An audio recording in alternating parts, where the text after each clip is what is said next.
As many of you know, I am a huge proponent of ongoing learning.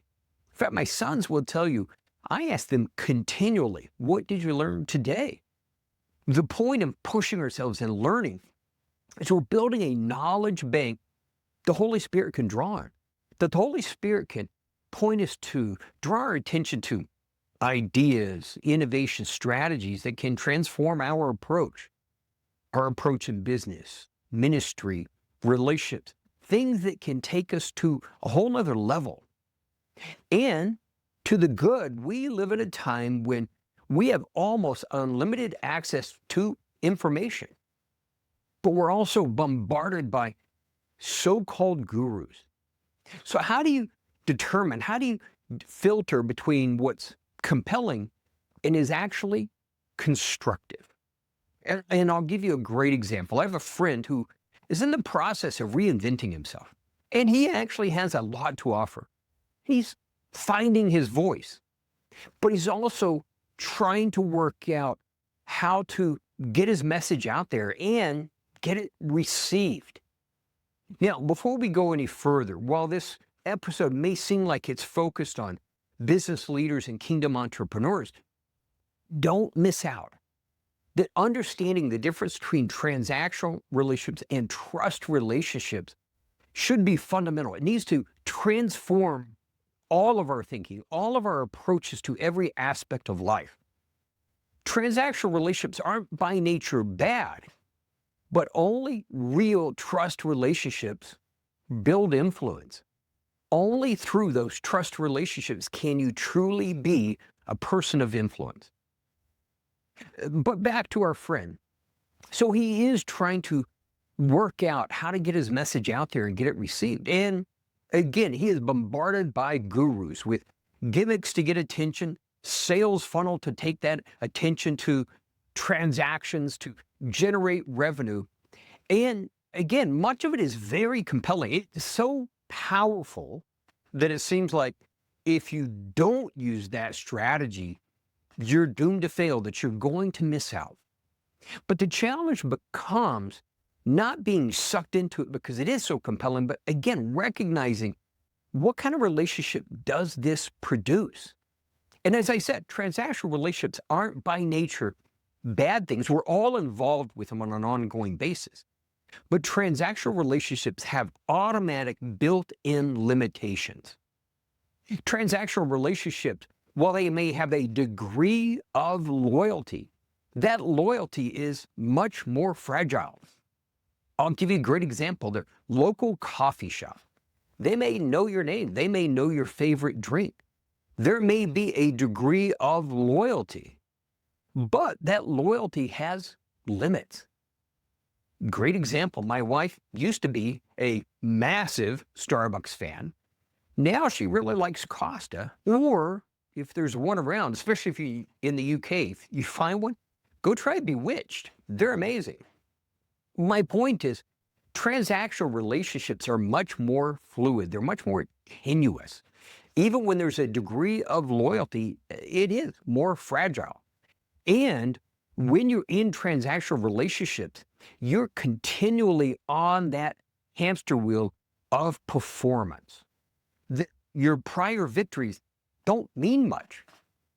Conversely, trust relationships, while they tend to happen much slower, they tend to be much more solid. They tend to not just over time develop a much more ingrained loyalty. In time, they produce their own momentum. So again, back to sales funnels, gimmicks, and so on. Now, you guys know I'm not a fan of gimmicks. I think they devalue you. But are there aspects that may have some value in a situation, going back to our friend? Possibly. But evaluating from that standpoint, do they create, even if they're successful, a transactional relationship? Now, there's always that belief that it starts with transactional and it can be transformed by trust. But in reality, they're almost always overshadowed by the process, by the impression of how you came on board. That it's not as easy to convert a transactional relationship to a trust relationship as you might think. Now, I'm not saying it's impossible.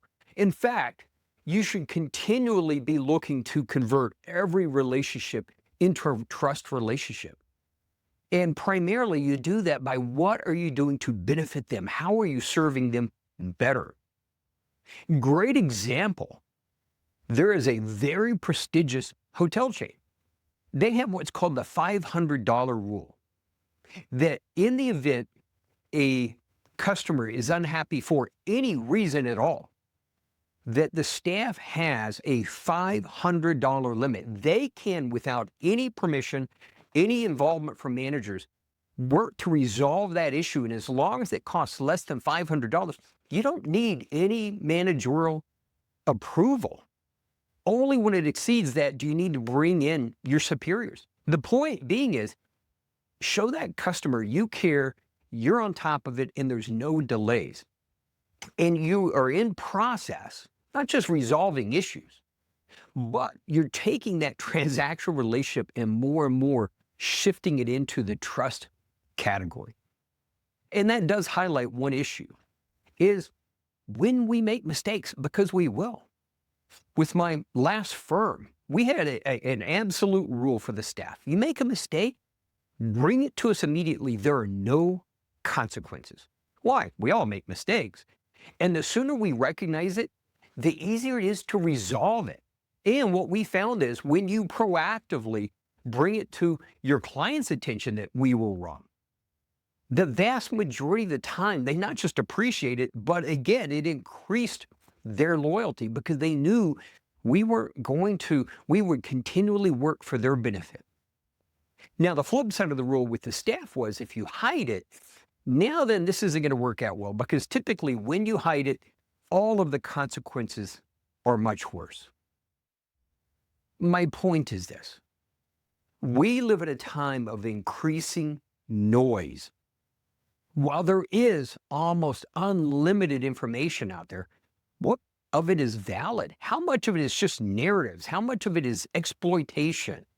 And how much of it is so-called gurus trying to get your attention? How do you stand out in the crowd as that person of influence? Rather than getting on that hamster wheel of success, of chasing. See, when it's in a transactional relationship, when you got that attention by something extravagant, outrageous, you always have to continually outdo yourself. How can we transform our thinking to add our foundation be people of trust, people of influence, that over time you stand out on the crowd, not because of any extravagance, but because your reliability, because your faithfulness, because your wisdom, because you have that trust. Begin to, in every approach of your life, let this become foundational in your thinking. Does this enhance my relationship with this person? Does it build a greater degree of trust between us? Does it increase in a positive way my ability to be that kingdom leader of influence? Or are we just creating a transaction in any form which will have limited impact and limited value? Let trust be that foundation where God can continue to expand you as a person of influence.